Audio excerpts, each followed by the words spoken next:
اصل میں جب کرٹیکل کو اس کانٹیکس میں دیکھیں گے کہ چیزوں کو اینالائز کر لیا جائے، پرفارمنس کو ایویلیویٹ کر لیا جائے، اپنے بچے کو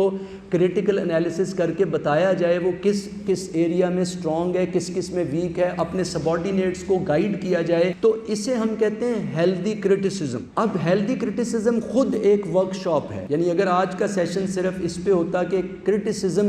ہیلدی کرٹیسزم کیا ہوتا ہے، تو پھر ہم ہیلدی کرٹیسزم کی پوری سائنس کو کرتے نا، کہ کیسے کرنے والے کو کیا 10 غلطیاں کیا کرتا ہے، کرنے والے کو 20 ٹھیک طریقے کیا استعمال کرنے چاہیے، ہیلدی کرٹیسزم کی ڈیفینیشن کیا ہوتی ہے، وہ کیسا ہوتا ہے، باور کرانا کیسا ہوتا ہے اپنے سبارڈینیٹس کو یا جن لوگوں کو ہم کرٹیسائز کر رہے ہیں، وہ کیسے جانیں کہ یہ کرٹیسزم ہیلدی کرٹیسزم ہے۔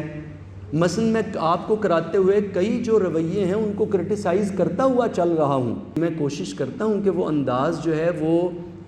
نیگیٹیولی کرٹیکل نہ ہو۔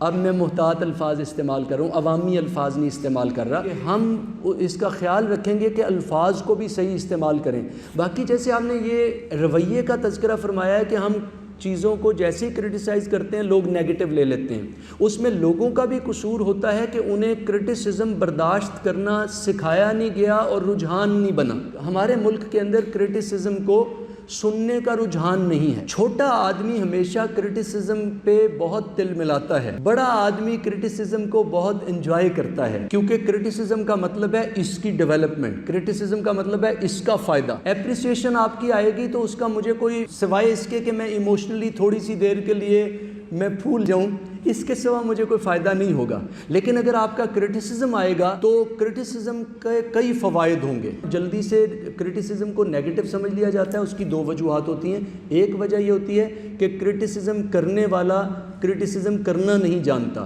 اور یہ بھی ہم میں سے 99% لوگ کم و بیش کرٹیسزم کرنا نہیں جانتے، ہیلدی کرٹیسزم سے واقف نہیں ہے۔ ٹی وی پہ آپ کا زیادہ وقت لگ جاتا ہے یا سوشل میڈیا پہ زیادہ وقت لگ جاتا ہے، جس سے آپ کا وقت کم رہ جاتا ہے اور آپ کی تیاری نہیں ہو پاتی اور آپ کے مارکس ٹھیک نہیں آتے یا آپ ترقی نہیں کر رہے اپنی ایجوکیشن میں۔ تو پاکستان کی کیا 99% مائیں آپ مجھے بتائیں کہ یہی نہیں کہتی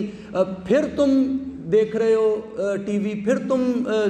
لگے ہوئے ہو کمپیوٹر پہ، اندھے ہوئے بغیر نہیں رہو گے، تم اندھے ہونے سے پیچھے تم نہیں رہنا چاہتے، ابھی آنکھیں دکھائی تھی تو تمہارا یہ لیول تھا، پھر 1 نمبر بڑھ گیا، اب تم اور 2 نمبر بڑھانا چاہتے ہو۔ تو کیا 99% مدرز اس سے ملتی جلتی گفتگو نہیں کرتی؟ بہت بڑی کوالٹی ہے اپنا کرٹیکل انالیسس کرنا، اپنے آپ کو رگڑنا، اپنے آپ کو ریگ مال لگانا۔ دنیا کے ٹاپ جینیس بن جائے گا آپ میں سے کوئی بھی بہن بھائی، اگر اسے اپنے آپ کو ریگ مال لگانا آ جائے۔ دوسروں کو تو ہم ہر وقت لگانے کا شوق رکھتے ہیں، تو دوسروں کو ہر وقت ہم نے گھر میں ایک دوسرے کو دیکھنے کا۔ تو ایک بات تو یہ ہمیں